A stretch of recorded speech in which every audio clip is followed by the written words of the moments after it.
State of the Union has an amazing cast. I watched this because Katharine Hepburn's in it, and then I found out Spencer Tracy was in it and Angela Lansbury, and I thought, okay, this is going to be really interesting. Unfortunately, the subject matter does not appeal to me even a tiny little bit. So, unfortunately, I actually found it to be really boring, but I'm willing to admit that that's maybe not a problem with the film.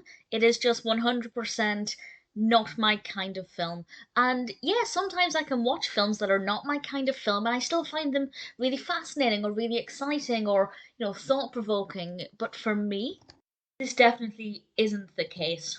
State of the Union was released in 1948, directed by Frank Capra, and of course we have this brilliant cast. And to sum it up very briefly, it's about politics, and one of the characters is running for president. This is Grant Matthews, played by Spencer Tracy, and he has a current love interest, Kate Thorndyke, played by Angela Lansbury, and a wife, separated, Mary Matthews, played by Katharine Hepburn. And that relationship was interesting enough, but still not enough to make the other bits of the film fascinating. And it is so political heavy, which I guess is a good thing because that's what they were going for. But for me personally, I didn't care. I don't know that much about American politics, and what I do know doesn't really fascinate me. Obviously, current American politics, yes, because it affects so.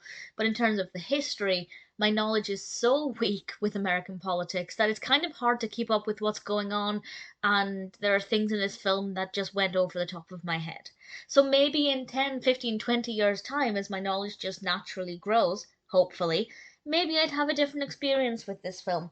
But for me now, it is unfortunately one that I just found to be so dull, and really not interesting. That being said, I did enjoy the performances. I love watching Katharine Hepburn perform, and obviously Spencer Tracy and Angela Lansbury are fantastic. So there were bits in it that kept me going. But had this been, a cast I'd never heard of, there was nothing in it that was pulling me towards the film, I probably wouldn't have watched all of it. It really didn't appeal to me at all. So if you're like me, and this kind of narrative is not for you, then I'd say it's maybe not one to put at the top of your to watch list, unless perhaps you're in love with any of the cast, in which case, well, I still wouldn't recommend putting it to the very top of your to watch list, but maybe some way down the list. I'd love to know what you think of this though. If you like this kind of film, how does it compare to similar narratives? What's it like addressing American politics and, the presidency and candidacy? And because it's not my kind of film, I don't really have anything to compare it to, so I can't even say whether it's a good version of this type of film, just not for me, because I've not seen that many, and that's intentional because I don't really find them that fascinating. So unfortunately, I didn't enjoy it. If you're coming from the same position as I am, then I wouldn't really recommend it, at least not as a priority. Maybe I'll watch it again one day, but for now, and it's quite a long film as well. So for me, once was definitely enough.